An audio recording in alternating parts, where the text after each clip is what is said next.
Building this tiny house was a bit of an impromptu idea. I have a friend that worked with tiny homes and building them in Southern California. He was up here looking for work and was working at other areas of my farm. And us together came up with the idea, but running a full-blown ranch with other crops and a full crew of other women. So I kind of let my friend run the ideas, but I had to approve everything. My name is Doris, and we are located in Northern California in the Sierra foothills. We are at my farm, Kings Hill Ranch, and this is our Kings Hill Ranch A-frame tiny house. So as you can see, this is quite a small space. It is indeed a tiny house. It's about 80 square feet. What's amazing is this sidewall opens up to a deck, so it makes it feel more spacious. When we have guests that stay here, typically they're only sleeping inside, so it's not a big deal to have it be so small. And as you can see here, we have this plexiglass, so when the door is closed and you're lying in bed, you can see the escaping views of all the mountains. These shelves right here needed to be put in for structure, but we ended up utilizing them to hold different things. We've installed some solar. This light here is a solar light. Everything is off remote control. Pretty much it. But again, guests are using this place primarily to sleep, and they utilize the deck to hang out.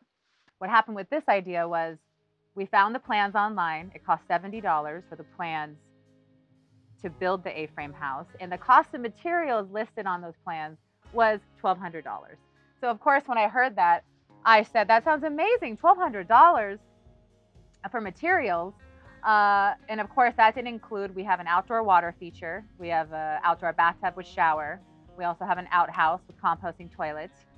We did use some recycled materials from my farm, old redwood decks, old redwood water containers, but even the labor of disassembling those things and sanding them and resurfacing them.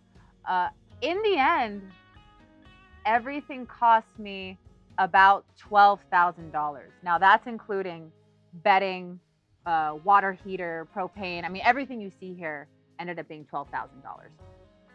The labor for this was about $7,500. So what are we at? 17, 18, 19. Let's just say roughly $20,000.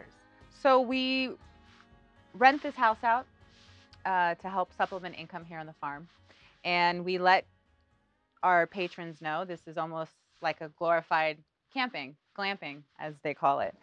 We supply a camp stove, propane, all cooking and eating utensils. And guests will bring their own food, and they cook here on the deck.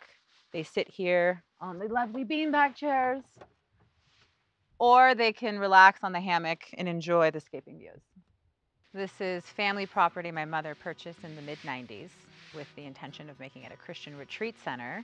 We're about 3.5 hours from the Bay Area, and with it being so remote and off-grid, her dreams never came to fruition. She ended up buying another turnkey property closer to home that she made her pride and joy. So this property sat for many years. We had a caretaker who worked for CAL FIRE that lived here, but the orchard was just left unharvested for probably about 15 years. And what's unique about the orchard, it's non-irrigated. So even though no one was tending after it, it was still producing. This is our custom-made outhouse. We took old redwood decking from an old deck that was about to collapse and built this outhouse from it. There's a solar light that's automatic that comes on at night. That's on all night for our guests.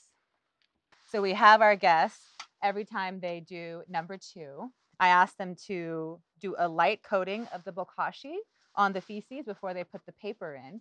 And it literally will stop smelling the second the bokashi hits the poop, because it starts fermenting it and there's no more smells coming from it. I also slowly got animals. Every year I would purchase different animals. Started with 6 goats, now I have almost 80. 2015, I wanted to try grass-fed pastured lamb. I purchased my first flock of 12. Now I have almost 100. And it was a trial and error, and YouTube and books and learning from experience, and slowly built up my animal herd. Now I have over almost 200 animals, 3 alpacas, 2 horses, 3 dogs, 2 cats, 40 chickens, 12 ducks, 2 turkeys, almost 100 sheep, and maybe 80 goats. So this is our outdoor water feature. We used all recycled materials for this portion of the tiny house experience. This was an old tub sitting on the property. Who knows how long it's been here. We re-plastered it or refinished it, and these were everything here was just recycled pieces that we either sanded down and painted.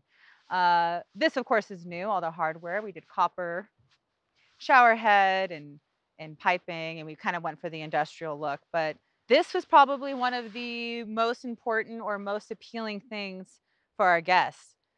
It's very unique to be able to take a bath and a shower outside in nature. And all the guests enjoy this and take multiple showers and baths the entire time they're here.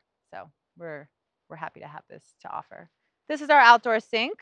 Very easy how we put everything together. We use drip line for the tubing. Here is a camp propane water heater. And underneath the tub, we have 2 solar batteries. We have solar panels behind you, and we have a small 3.5 gallon per minute inline water pump that gives the guest pressure. I have a 275 gallon tote that's up on the road that I refill usually at least every 2 guests, sometimes every guest, depending on how much they shower and bathe. And the water is hot.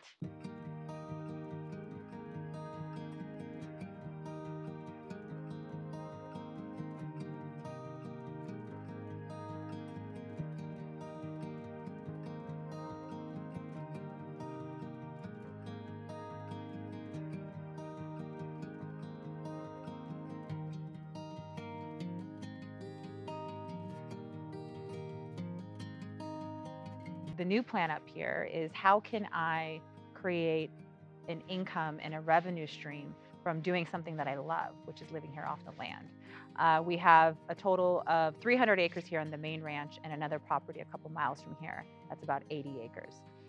So the plans for this next year are to build a retreat center at the very top of the mountain. And we'll be hosting many educational retreats from animal husbandry, agriculture, to health and wellness, survivalism, things of that sort. And with the success of the first tiny house we built, the plan also is to build 3 more tiny houses, each of them with their own unique location, so customers will have complete seclusion. And that will be an amazing income source. Right now with this one, I'm getting about $4,200 a month. The other 3, I want to build and have a kitchen in them and be able to charge more. So in essence, I could be pulling in $16,000 a month just on the 4 units. A big part of homesteading is having a farm, and it's not an easy task. People think they want this life. The one thing I would say is to find a farm near you where you could volunteer. There's different farms out there. It could be just crops. They could have animals. They could have aquaponics, different things like that. Find different places, volunteer your time, see what feels right, see what you connect with, because in the winter, summers are great or spring is great and everything's easy. When it's winter and it's horrible weather and you're dealing with sick animals and having to feed them twice a day, it isn't as fun anymore. And if you don't have a passion and love this, you're gonna hate your life really quick. So my first thing is to find someone locally that you can volunteer at and see what feels right for you and see if this is something you're really gonna love to do. I'm very active on Instagram. I use that as a way to educate all my friends and followers. My Instagram handle is Survival Chick. There you can see the day in and day out of everything I do. I really post a lot. I also have a separate page for the farm, Kings Hill Ranch, and there you'll find more posts more strictly on the animals and the walnuts. Well, thank you very much for touring the farm today. I hope you guys enjoyed taking a glimpse into this crazy life.